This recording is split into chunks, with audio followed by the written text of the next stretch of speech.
Assalamualaikum warahmatullahi wabarakatuh. Selamat pagi semuanya. Perkenalkan saya Mayris Mayulianti, NIM 2111211042 dari kelas A2 jurusan Ilmu Kesehatan Masyarakat Universitas Andalas.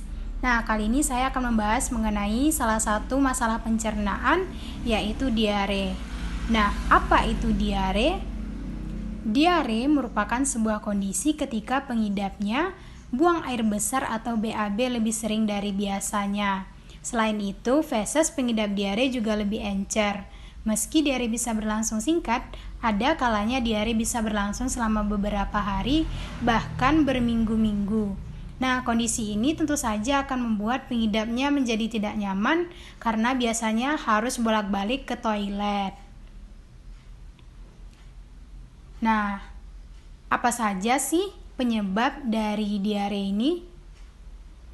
Penyebab diare ada bermacam-macam, mulai dari intoleransi terhadap makanan, seperti laktosa dan fruktosa, alergi makanan, efek samping dari obat-obatan, infeksi bakteri, virus, atau parasit, penyakit usus pasca operasi batu empedu, radang pada saluran pencernaan seperti pada penyakit Crohn, penyakit keliak atau penyakit yang menyebabkan tubuh menolak protein gluten.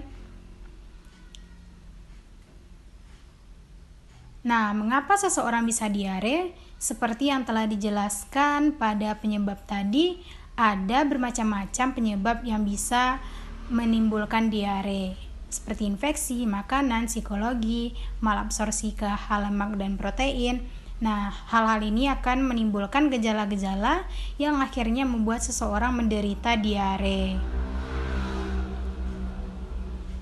Selain itu, apa aja sih faktor yang berisiko menyebabkan diare? Ada banyak sekali faktor-faktor yang berisiko menyebabkan diare, mulai dari jarang mencuci tangan setelah ke toilet, penyimpanan dan persiapan makan yang tidak bersih, jarang membersihkan dapur dan toilet, sumber air yang tidak bersih, makan makanan sisa yang sudah dingin, dan tidak mencuci tangan dengan sabun. Lalu, apa saja sih gejala-gejala yang ditimbulkan akibat diare?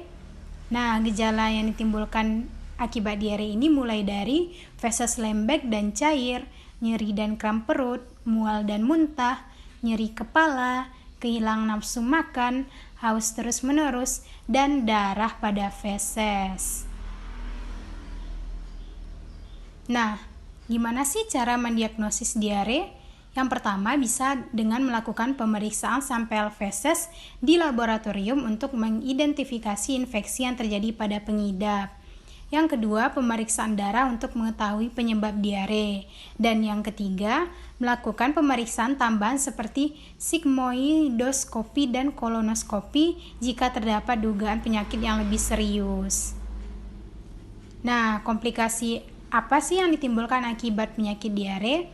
Yang pertama, dehidrasi ringan hingga berat, sepsis atau infeksi berat yang bisa menyebar ke organ lain, malnutrisi terutama pada anak dengan usia kurang dari 5 tahun, ketidakseimbangan elektrolit karena elektrolit ikut terbuang bersama air yang keluar saat diare, kulit di sekitar anus mengalami iritasi karena pH tinja yang asam.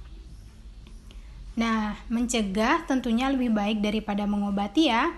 Nah, apa saja sih pencegahan yang bisa dilakukan agar terhindar dari penyakit diare?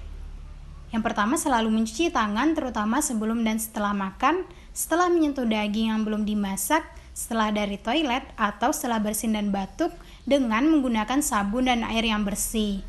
Lalu, selalu mengkonsumsi makanan dan minuman yang sudah dimasak hingga matang secara sempurna dan menghindari makanan dan minuman yang tidak terjamin kebersihannya.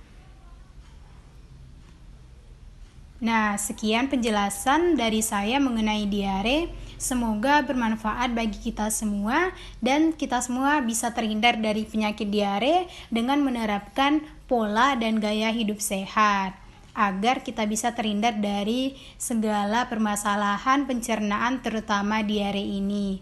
Assalamualaikum warahmatullahi wabarakatuh.